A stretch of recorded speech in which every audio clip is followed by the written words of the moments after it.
মৰম মৰম মৰম ব'লা ঘৰলৈ বাকী সকলো কৰা কৰি হ'ল গ'ল পূজা কমিটিৰ মানুহখিনিও গ'ল মন্দিৰৰ ৰখীয়াজনী আছে ব'লা ৰাতি পুৱাবলৈ এতিয়াও বহুত বাকী তুমি মোৰ লগত যাবানে নাই কোৱা মই আকৌ তোমাৰ লগত কিয় যাব লাগে তুমি মোক ঘৰত নমাই থৈ গুচি যাবা তুমি যদি নাযোৱা ময়ো নাযাওঁ এই মন্দিৰৰ বাৰান্দাতে মই ৰাতিটো পাৰ কৰিম অকৰামিখন নকৰিবাচোন মৰম মই সুধিছো তুমি যাবানে নাই কোৱা চোৱা মৰম মই তোমাৰ লগত তোমাৰ ঘৰলৈ যোৱাটো একো ডাঙৰ কথা নহয় কিন্তু মানুহে কি ক'ব বিশেষকৈ তোমাৰ মা দেউতাহঁতে কি ভাবিব তোমাৰ পৰিবাৰ নুঘূৰে জানো কথাটো সহজভাৱে ল'ব বাদ দিয়া নাই চব মই কাকো খাতিৰ নকৰো মই নিজে মই নিজৰ মৰ্জিৰ মালিক কাৰো সাহস নাই মোৰ কথাৰ ওপৰত মাত মাতিব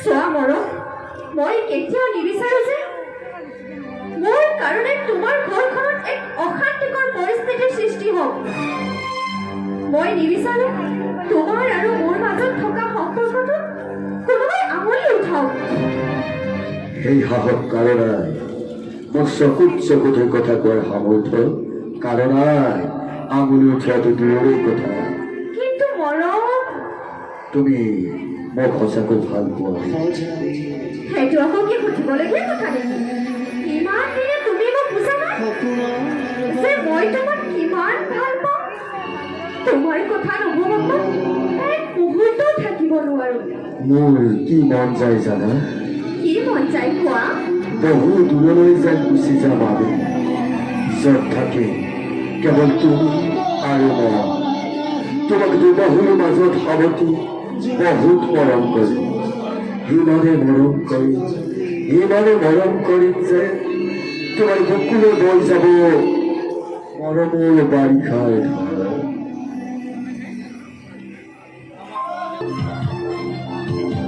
ৰবা কি হ'ল ৰাতি তোমাৰ লগত কোন আহিছিল কোনোতো নহয় মিছা কথা কৈ লাভ নাই ঘৰখনত মই এযোৰ চকুৱে নহয় আৰু বহু কেইযোৰ চকু আছে কোনযোৰ চকু তুলি দিবা তুমি হা কিনো আবুল তাবুল বলকি চাহে একো আবুল তাবুল বলকা নাই ৰাতি তোমাৰ লগত মিনতি আহিছিল নে নাই কোৱা মোক কোনে ক'ব পাৰে কোনে ক'ব নোৱাৰে সেইটো উঠা তোমাৰ মা দেউতাই দেখিছে মই নিজে দেখিছো এনেকৈ তোমাৰ তিনি পুত্ৰ সন্তানে দেখিছে সিহঁতে আহি প্ৰশ্ন সুধিছে মোক অ' মা তেওঁলোকৰ সেইজনী কোন আহিছে আমাৰ ঘৰলৈ সব মিছা কথা তোমালোকে মিছাকে মোক গৰ্ব চলিছা আমি বাৰু মিছা কিন্তু গাঁৱৰ মহেশ খুৰা আৰু কণিকা খুৰীটো মিছা নহয় তুমি যেতিয়া মিলতিক মটৰ চাইকেলত উঠাই লৈ গৈছিলা তেতিয়া প্ৰাতঃ ভ্ৰমণত যোৱা খুৰা খুৰী তোমাক দেখা নাই কোৱা মিলতি আহিছিলে নাই তোমাৰ লগত কোৱা আহিছে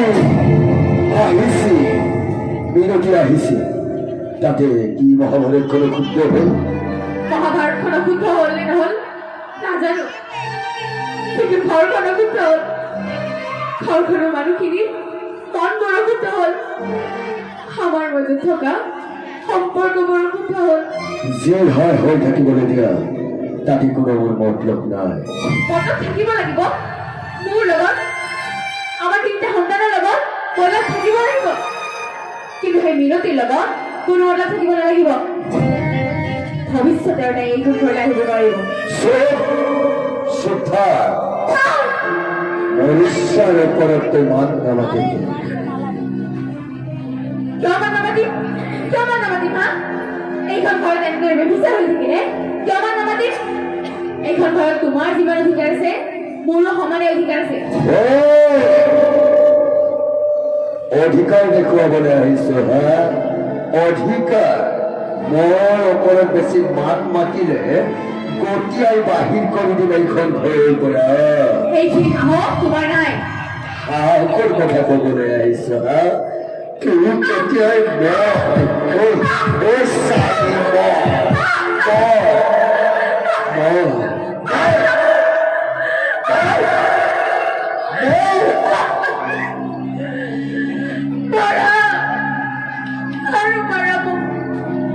তোমাৰ পুৰুষত্ব প্ৰদৰ্শন কৰা মোৰ ওপৰত শাৰীৰিক অত্যাচাৰ কৰি কৰা তোমাৰ পুৰুষত্ব প্ৰদৰ্শন কিন্তু মনত ৰাখিবা ইয়াৰ চৰম প্ৰতিফল তুমিও এদিন ভোগ কৰিবা।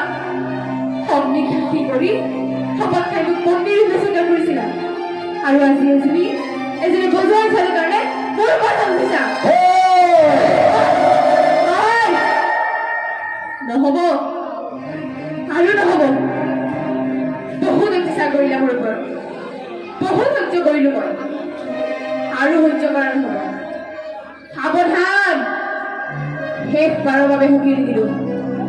ইয়াৰ পিছত যদি পুনৰ মোৰ ওপৰত হাত উঠাবলৈ হয় নহয়, তেনেহলে ময়ো মা দুৰ্গাৰ ৰূপ ল'ম। এফালৰ পৰা সকলো সংহাৰ কৰিম।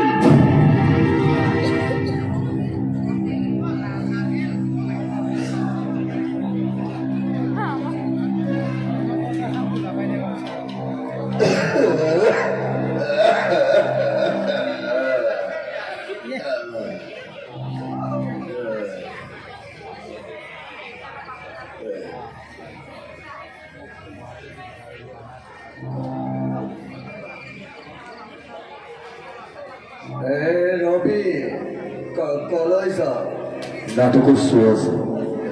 আজিৰ পৰা তই আৰু নাটক কৰিব যাব নোৱাৰিবি। কিয় নোৱাৰিম? প্ৰশ্নটো নিজকে কৰ। আৰে নাটক কৰিবলৈ ওলাইছ নে নাটক কৰাৰ নামত বেবিচাৰিতাৰ চূড়ান্ত শিখৰত উঠিছ? আৰে নাট্য শিল্প হৈছে এক সাধনা। অক্লান্ত শ্ৰমৰ বিনিময়ত এই সাধনাৰ শিল্প সাধনা ফলপ্ৰসূ হ'ব পাৰি। কিন্তু ইয়াৰ আলমত তই আৰম্ভ কৰিছ এক ঘৃণনীয় কৰ্ম। নাট্য সমাজৰ বাবে তই এটা কলংক। ভালকৈ কথা কবি, নহ'লে তই যে মোৰ বাপ হয় মই পাহৰি যাম। বাপেৰ বুলি মনত ৰাখিছ কেতিয়াবা? বিলাস তই, এটা নিধন তই। অকল বাপেৰেই নহয়, ঘৰখনক কাৰো কথালৈ ভূক্ষেপ নকৰি বেবিচাৰিতাৰ চৰম সীমা অতিক্ৰম কৰিছ। নিশা বিয়লি এজনী বজৰুৱা ছোৱালী ঘৰ সোমাই অবৈধ অবিহাৰত লিপ্ত হৈছ তই।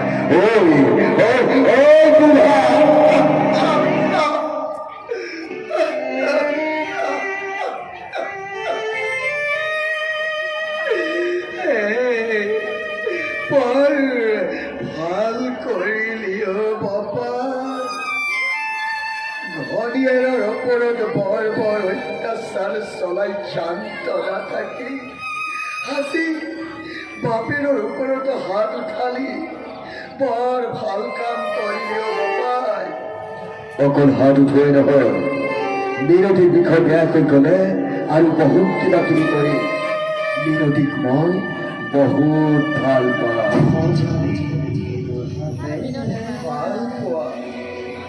ভাল পোৱা সেই ভাল পোৱাৰ বাবে এদিন তই সৰ্বশ্ৰান্ত হবি। চকুৰে ধোৱা পোৱা দেখিবি। এয়া মোৰ সকিয়নি নহয়, অভিশাপ। আৰু শুন, তই যিহেতু মোক বাপেৰ বুলি পাহৰি গলি, আজিৰ পৰা ময়ো পাহৰি গলো যে তই মোৰ সন্তান। বহুত কৰিলি, বহুত ধ্বংস কৰিলি। ঘৰখনৰ সা সম্পদ একমাত্ৰ তোৰেই তথাকথিত ভাল পোৱাৰ নামত। এতিয়া আৰু নহব। ঘৰখনৰে কোনো বস্তুতে তই হাত দিব নোৱাৰিবি। মোৰ সকলো স্থাৱৰ অস্থাৱৰ সম্পত্তি বোৱাৰী আৰু নাতি ল'ৰা তিনিটাৰ নামত উইল কৰি দি। বুঢ়া, আজি তোক মই মাৰিয়ে পেলাম।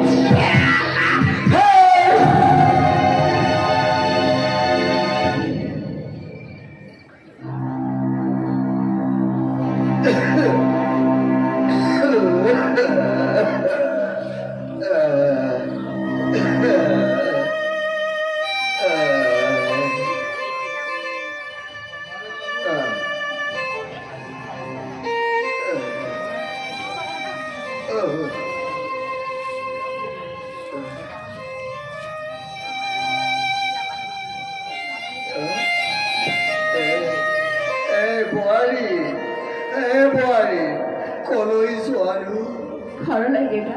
কিন্তু এই যাবা কাৰ লগত হঠাৎ এনেদৰে ঘৰলৈ যাব ল'ৰা যে আৰু এই নাতি ল'ৰা তিনিটা আপোনাৰ নাতি ল'ৰা তিনিটাও যাব দেউতা। দেউতাই আমাক দিবলৈ আহিছে। সিহঁতকেইটা ইতিমধ্যে গাড়ীত বহিছে। আৰু দেউতা, মই হঠাতে যাব ওলোৱা নাই, বহু আগতেই যাব লাগিছিল। কিমান শাৰীৰিক মানসিক অত্যাচাৰৰ মাজত দিন কটাইছোঁ সেয়া আপোনাৰো অবিদিত নহয় দেউতা। সকলো জানে আপুনি। এই জানো জানো বোৱাৰী জানো, কিন্তু তুমি এনেকৈ যোৱাটো উচিত নহ'ব। আৰু বিয়ৈ আহি এনেদৰে আমাৰ লগত দেখা নকৰাকৈ যাবনে? যোৱাচোন যোৱা বিয়ৈক ভিতৰলৈ আহিবলৈ কোৱা। দেউতা ভিতৰলৈ নাহে। লাজ পাইছে তেওঁ, বহুত লাজ পাইছে। তেওঁ সপোনতো ভবা নাছিল যে তিনিটা সন্তানৰ পিতৃ এজনে সেইজনী বজোৰা ছোৱালীৰ কাৰণে পত্নীৰ ওপৰত হাত উঠাব। ফুল কোমলীয়া ল'ৰাকেইটা সন্মুখতে সেইজনী বন্ধ কোঠাত সোমোৱাই লৈ অবৈধ অভিধাৰত লিপ্ত হ'ব। কাকো খাতিৰ নকৰে আপোনাৰ মহান পুত্ৰই। কোনোবাই তাৰ কুকৰ্মৰ বেবিচাৰৰ প্ৰতিবাদ কৰিলে তাৰ হাতখনেহে কথা কয়। ইয়াৰ প্ৰমাণ আপুনিও পাইছে দেউতা। জন্মদাতা পিতৃৰ ওপৰত সি হাত উঠাবলৈ কুণ্ঠাবোধ নকৰিলে। এইবোৰ কথা শুনি দেউতাই বহুত লাজ পাইছে। লাজ ময়ো পাইছোঁ বোৱাৰী, ময়ো পাইছোঁ। তোমালোক সকলোৰে সন্মুখত মই আজি লজ্জিত। তথাপি তোমাৰ দেউতাৰ লগত মই অলপ কথাবোৰ আলোচনা কৰি তেখেতক বুজা তুমি এনেদৰে যোৱাটো একেবাৰে উচিত নহ'ব বোৱাৰী, নহ'ব। মই একেবাৰে শেষ সিদ্ধান্ত লৈ পেলাইছোঁ দেউতা। মই এইখন ঘৰত আৰু এক মুহূৰ্তও থাকিব নোৱাৰোঁ। মোৰ কথা বাৰু বাদেই দিয়ক। কেতিয়াবা যদি নাতি ল'ৰাসকলে মনত পৰে আহিব আমাৰ ঘৰলৈ। মই আহিলোঁ দেউতা। বোৱাৰী বোৱাৰী বোৱাৰী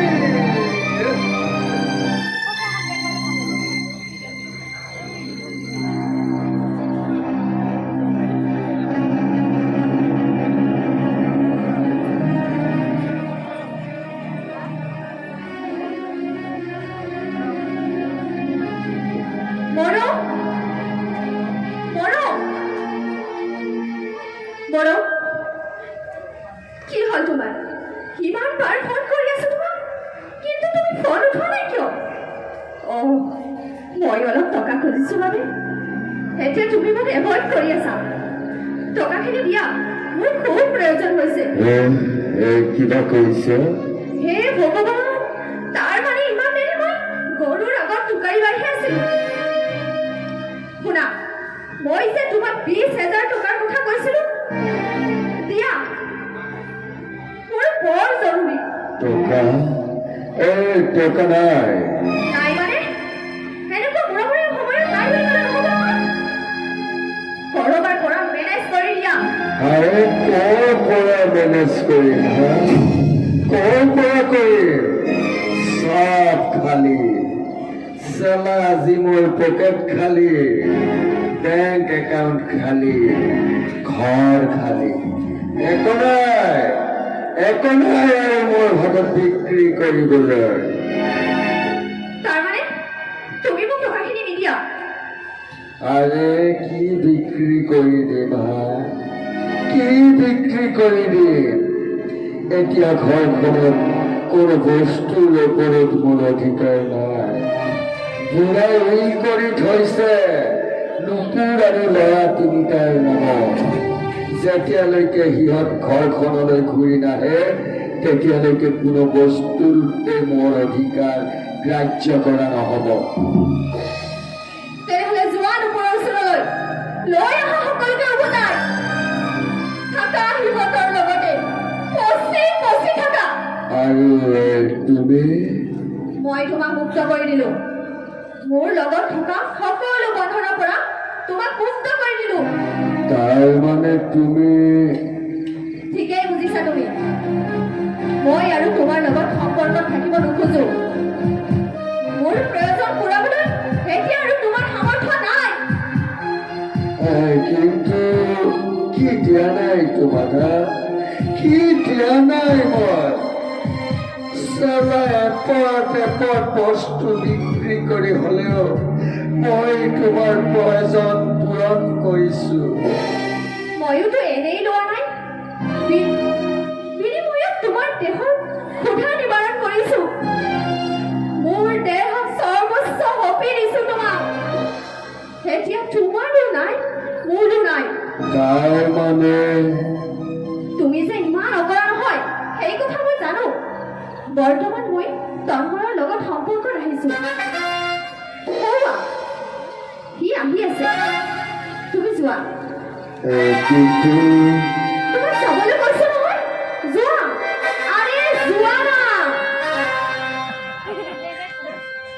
মিনতি মিনতি মিনতি কি হৈছে এনেকৈ উদাস মনে আছা যে মনটো একেবাৰে ভাল নহয় তন্ময়দা কিছুমান মানুহৰ কথা ভাবিলে মোৰতো কিবা আশ্ৰয় কৰে কি হ'ল কোনোবাই কিবা কৈছে নেকি বাদ দিয়া সেইবোৰ এতিয়া তুমি কোৱা তুমি মোৰ পৰা কিবা বিচৰা নেকি বিচাৰিলে জানো সকলো পোৱা যায় আগতে বিচাৰিতো চোৱা মই বিচাৰো তুমি হৃদয়ত থকা অযুত মৰমেৰে উপচাই পেলোৱা মোৰ মন বাগিচা আৰু মই বিচাৰো তুমি মোৰ বুকুত মোৰ ধৰি শুনা মোৰ হৃদয়ৰ স্পন্দন য'ত লিখা আছে কেৱল তোমাৰেই নাম আৰু মই বিচাৰো তোমাৰ হৃদয়ৰ স্পন্দনৰ সতে মিলি যাওঁ মোৰ হৃদয় উতলি উঠক প্ৰেমৰ জোৱা একাকাৰ হৈ যাওঁ আমি দূৰৰে মাজত ময়ো বিচাৰো